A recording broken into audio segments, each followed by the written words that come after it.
पूरे विश्व को इंक्लूडिंग ब्रह्मा विष्णु महेश तक को इस दास के पास तो मालिक ने, क्योंकि ये ऊपर से आ रही है पावर।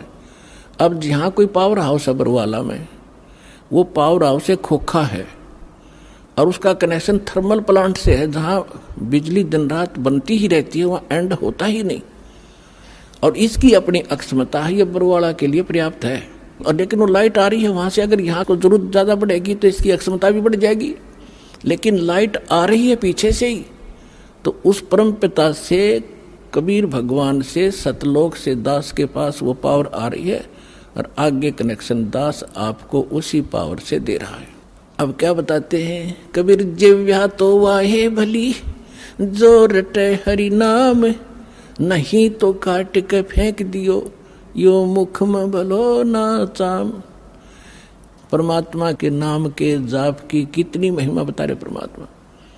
वैसे तो जीव्या बहुत काम आवे, खाना खान में भी काम आवे, और भी कड़वा मीठा चाखण के भी काम आती है। परमात्मा कहते हैं यदि इससे आपने भगवान की भक्ति और उसका गुणगान नहीं किए तो इस चाम की इसे अच्छे जगह पे मुँह तो हम सबसे उत्तम मानने हैं, इसमें कति आवश्यकता नहीं। ये जीव ना तो फिर ईसा जुल्म करेगी। कहते हैं एतय पराई आत्मा जीव बांध तलवार, या जीव तलवार का काम करेगी। एक कमजोर व्यक्ति को एक तगड़ा व्यक्ति, बलवान व्यक्ति कोई अपने मुख से ऐसे वचन कह देता है, अब उसके साथ ना प्रतिशोध कर सकता, ना उसको कुछ जवाब दे सकता, बैठ कर रोता है। उसकी आत्मा को जख्मी कर दिया उस नीच व्यक्ति ने इस जीभ वाली तलवार से, वचन से। तो परमात्मा कहते हैं यदि इस जीव का सदुपयोग नहीं किया, भक्ति नहीं की, तो इसने काट के फेंक दे तो अच्छा। तो कितनी महिमा बताइए। फिर क्या बताते हैं कि नर से तू पशुआ की जय गद्दा बैल बनाई, ये 56 भोग कहाँ मन भोरे की तकुर्डी चरने जाई। अब क्या बताते हैं परमात्मा के फिर पीछे तू पशुआ की जय दीजे बैल बनाए, 4 पहर जंगल में डोले तो ना पेट भराए, सर पर सींग दिए मन बोरे धूम तो मच्छर उड़ावे, कंधे जुआ जोते कुआ फिर कोंडों का बस खावे, फिर पीछे तू खर की जगह कुर्डी चरने जावे, टूटी कमर पजावे चढ़े तेरा कागा मां से गिलावे। ओए पुणात्माओं, अभी आपने परमात्मा की वाणी सुनी थी कि ऊंचा दिखे धौलरा मकान और मंडी चित्ती पोल, एक भगवान के भजन बनायु काल मार रहा रोल। अब मनुष्य जीवन दिया है, जैसे विद्यार्थी हो तो माता पिता उसको पूरी सुविधा देंगे, वो निकम्मा वहाँ पढ़ता है ना पढ़ता है वो उसके आगे बाद में रिजल्ट आएगा जब वो पास फेल होगा। तो इसी प्रकार आप विद्यार्थी हो, मनुष्य जीवन मिला है, भगवान वाले स्कूल के लिए आपको ड्रेस भी न्यारी मिली है। तो इसमें आप यदि सत भक्ति नहीं करते हो तो फिर आपके साथ के बीतेगी। कहते हैं फिर पीछे तू पशुआ की जय दीजे बैल बना। ओए होए। तो अब हम समय पर भोजन खाते हैं, आप देखते हो यहाँ सतलोक आश्रम बरवाला में, वैसे तो आम जगह उपलब्ध है आजकल, कहीं बाहर जा रहे हो भाई चाय पी लेते हैं, रोक गाड़ी चाय पी ली, प्यास लग गया जो पानी पी लिया, भूख लगी रोटी खा ली, दिल करा मिठाई, कभी फल फ्रूट खूब ठाटते खा रहे हो, खाओ, क्योंकि आप विद्यार्थी हो, माता पिता ने आपको ये सुविधा दे रखी है, इतना जेब खर्च आपको दे के भेज रखे है। यदि आप वो शिक्षा नहीं ग्रहण करोगे यानी भक्ति नहीं करोगे तो फिर क्या बनोगे, मजदूर बनोगे। आपके बच्चे वहाँ रेत में लेट रहे होंगे, आप कस्सी से मिट्टी खोद रहे होंगे, तन पर कपड़ा नहीं, समय पर टूक नहीं होगा, जो विद्यार्थी पढ़ते नहीं। तो इसी प्रकार जो इस पढ़ाई को नहीं पढ़ेंगे, क्योंकि पूरा विश्व के वो मानव शरीरधारी प्राणी विद्यार्थी हैं, तो उससे क्या होगा, फिर पीछे तू पशुआ की जय दीजे बैल बना और 4 पहर जंगल में डोले तेरा तो नहीं उधर बरे। अब तो जब इच्छा हो खाओ पियो, ठीक है खा लो, लेकिन जो काम था वो भूल गए कति। और फिर कहते हैं सिर पर सींग दिए मन बोरे और दूम तो मच्छर उड़ा। अब तो हम मच्छरदानी लगा लेते हैं, ऑल आउट वगैरह ये लगा लेते हैं। और फिर के लगावांगे बैल बने पाछे। एक पूछड़ हो गया आपके पीछे, उसने चाहे पंखा बना लियो, चाहे उसने कूलर की जगह प्रयोग कर लेना। और क्योंकि जितने भी कर्म संस्कार कमजोर होंगे तो ऐसे कर्महीन प्राणी के वहाँ भी अंग भंग हो जाते हैं। वह पूछड़ भी कट जाती है कई बार बैल की, वह इतनी रहती है, उन्हें न्यू कराया करे, वो ना कुछ काम का है। और फिर आगे बताते हैं सिर पर सींग दिए मन बोरे, ये तेरी तोब होंगी सींग, इन्हें कुछ भी प्रयोग कर लेना इनको। और फिर क्या बताते हैं कि कंद जुआ जोते कुआ। पुराने समय में वाणी बोली गई थी, तब रहट के द्वारा जल निकाला जाता था कुएं से, सिंचाई उसमें बैल जोते जाते थे। और फसल होती नहीं थी, जौ होते थे, जौ वो बगैर वर्षा के भी हो जाते हैं, थोड़ी ही वर्षा से। और उनका भूस इतना खराब होया करे, पशु जल्दी खाता नहीं, कति भूखा मरता खाता उसको। और खाते समय उसके मुंह के अंदर ऐसे कांटे से चुभते हैं उस भूस के, ऐसा होता जौओं का भूस, कौंद बोलते हैं उनको। और खाते आंखों पानी पड़े और भूखा मरते न खानी पड़े। तो परमात्मा कहते याद रुकती, तुम भूल गया और ना पता होते, हम बता रहे हैं, याद रखना कि कंद जुआ और फिर जोते कुआ। और खाओगा क्या, वो भूस जो खान का भी कोई ना, वो मरते न वो भी खाना पड़े। अपने आत्माओं इस जीव का दुरुपयोग और सदुपयोग अब करना होगा। दुरुपयोग तो करना ही नहीं, और सदुपयोग ना करने से क्या हानि होगी। दास का जन्म एक किसान परिवार में हुआ, जाट किसान के घर। और हमारे घर एक बैल था, हम छोटे छोटे जब देखा करते थे। आली सुबह सुबह बैलों को ले जा रहा था वक्त से, किसी ने कोई कील थी इतनी लंबी लोहे की चोबा, उसके ऊपर की कैप कट गई थी, वह रिजेक्ट करके गली में फेंक दी। वह बैल के खुर में पिछले खुरों के बीच में घुस गई। अब बैल स्पीड चलते चलते 2-4 कदम जल्दी जल्दी रख गया, वो अंदर ठुक गई, पैर को लंग करने लगा पैर से बैल। तो हाली ने सोचा ये वैसे कोई ठोकर ठाकर लगी और वो जगह ठीक वहां तक। तो पहले ऐसे ही जो कोई दिक्कत हो जाती, बैल का लंग करता, तो अन्य बड़े सियाणे नु क्या करते, बैल को रोकना नहीं चाहिए, कोई नस पे नस चढ़ गया, ऐसे काम लेने से ही ठीक होती है। और ऐसी नस चढ़ी होती तो हो भी जाया करती थी। इस कारण से हाली ने सारा दिन उसको टेकन नहीं दिया, उसको काम ही लेता रहा। और शाम ने जब आया, शाम तक पैर सूज गया, उस पर स्वेलिंग आ गई। आते बैल बैठ गया और लंबा पैर पसार गया पिछला, मुंह लावे नहीं कहें कि ना खावे, आंखों से पानी पड़े। तो देखा कि इसका तो सोई ज्यादा होगी, सुबह उठा नहीं। तो ऐसे पहले वैद्य होया करते डॉक्टरों के पुराने गांवों में। किसी ने बताया देख जाके कि इसके घुटने पर बा आ गया, बा। अब सोई चढ़ गई ऊपर घुटने ताई, वह कील लाग रही खुरों में, ट्रीटमेंट हो रहा घुटने का, उसका पट्टी बांधे गरम गरम।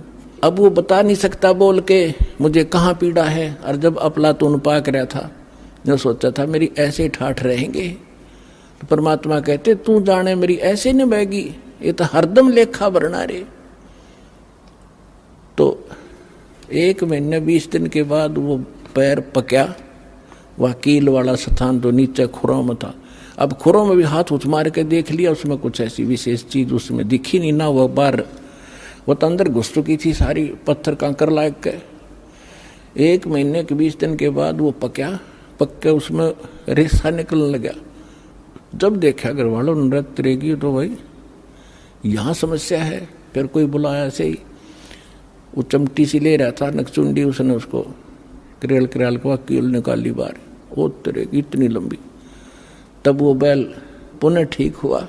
तो पुण्यात्माओं उस दिन के बाद दास का ऐसा झटका लग गया। वो बात फिर बाद याद आने लगी जब मालिक की वाणी पढ़ने लगे, रोंगटे खड़े हो जाते। अब वो ये नहीं बता पा रहा, इस जुबान से जीभ का प्रयोग नहीं कर पा रहा, मुझे कहाँ दर्द है और कितनी झेली उसने उस संकट को। तो यहाँ परमात्मा कहते हैं सुखदेव ने 84 भुगती बना पजावे खरवो, तेरी क्या बुनियाद पुरानी तू पेंडा पंथ पकड़वो हो। ये सूक्ष्म वेद है, इसकी एक एक पंक्ति का एक न्यारा न्यारा अलग अलग अर्थ बनता है। अब क्या बताते हैं कि सुखदेव एक ऋषि हुए हैं, महर्षि।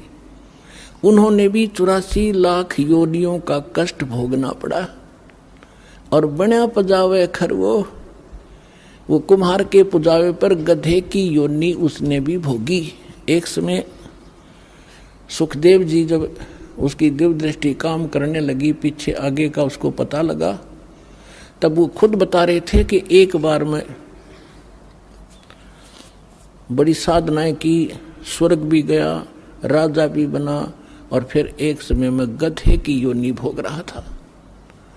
अंधा हो गया, धनी ने छोड़ दिया, कुमार ने 2 डंडे मारे और कर दिया चलता। मैं चलता चलता एक पगडंडी पर जाता जाता जंगल में पहुंच गया। वहां एक नाला था, इक्का दुक्का व्यक्ति वहां से आता जाता था। उस नाले के निकट जाकर मैंने सोचा जंप लगा ले, उसका मुँह फंस गया, आगे मुंह टिक गया, गर्दन और पीछे से कमर फंस गई, उसमें फट हो गया, पुड़ी बन गया और पैर लटके नीचे। अब वहाँ किसी ने मुझे निकाला नहीं, क्योंकि सारा दिन में एक आध व्यक्ति जा उस रास्ते से, मेरी पुड़ी बना ली। 1 हफ्ता 10 दिन में भुगत का मेरा भूखा और प्यासा। अब मुझे वो सीन दिखाई देता है, मैं उठकर बैठ जाता हूँ, अपनी भक्ति करता हूँ। तो यहाँ परमात्मा कहते हैं सुखदेव ने 84 भक्ति, वो साधना करते करते सुखदेव जैसे ऋषि जो साधना तुम कर रहे थे जिन भगवानों की, उन पूजाओं को करते करते सुखदेव जैसे महर्षि भी 84 लाख योनियों में कष्ट उठा रहे हैं। और आपकी क्या अवकात है, तेरी क्या बुनियाद पुरानी। ये छोटी मोटी मंदिर में घंटी मार के और जय गणेश देवा करके तू पार हो जाएगा, या इस संकट से पार हो जाएगा। तो पेंडा पंथ पकड़े, वो पेंडा यानी मार्ग, पैडा वे ऑफ वर्शिप, पूजा का वो मार्ग, वो रास्ता ग्रहण कर। कौन सा? जो हम बताने आए, जिससे तेरा यहाँ भी सुख हो और परलोक भी सुधरे। तो पुण्यात्माओं प्रसंग चला था कि हम परमात्मा से डर कर रहें और उस परमात्मा पर विश्वास करें। और उसने हमें ये सिखाना चाहते हैं कि तुम भगवान पर विश्वासी बनो। अभी आपने परमात्मा के भोग के समय परमात्मा की वाणी सुनी थी, मोकू का ढूंढे रे बंदे मैं तो तेरे पास में। सब कुछ नकारा करके क्या बताया है, कहे कबीर सुनो भी साधो, मैं तो हूँ विश्वास में। यदि आपको ये विश्वास हो गया Kabir is God, Kabir is supreme God, तो राहत भगवान देगा। और जो आपके मन में शंका संशय रहेगी तो मालिक सहारा दे नहीं पाओगा, आप केवल वर्क डन ही प्राप्त करोगे। तो उसके लिए दास का प्रयत्न रहता है कि आपके हृदय में सब शंका हटा के और परमात्मा को परमात्मा जचा दूं, और तभी आप आगे बढ़ोगे। जब आपको विश्वास होगा कबीर इज गॉड, इसलिए रह कर ये सत्संग सुनाए जाते हैं, प्रमाण दिखाए जाते हैं, ताकि आपकी शंका कति मूल से नष्ट हो जाए और फिर कबीर साहब रह जाएगा। आज तो हम उसको कवि समझ कर रिजेक्ट करे बैठे थे, लाल को कौड़ी समझ रहे थे और कौड़ियों की गठड़ी बांध रखी थी। 36 प्रकार के देवता पूजा करते, उनको लाल समझ कर हम डले ढो रहे थे। परमात्मा कहते हैं चारों युग में मेरे संत पुकारे और कूक कहा हम हेल रे, हीरे माणक मोती बरसे ये जग सुगता ढेल रे। हम चारों युगों में ये ज्ञान बताया कर चले गए, हमारा किसी ने नहीं सुना। ये पर भी लेन जात है दुनिया, हमारा ज्ञान किन्हें ना सुनिया। ये केदारनाथ पर जाकर मर गए हजारों की संख्या में, और हमारा ज्ञान किन्हें नहीं सुनिया। कितना आसान तरीका, कैसी यहाँ परमात्मा ने अपने बच्चों के लिए सुविधा दे रखी है। ये आपका पिता है, ये आपके पिता का घर है। अपने पिता के घर पर ये सुख प्राप्त हो सकते, इस पृथ्वी पर आपको मिलेंगे नहीं।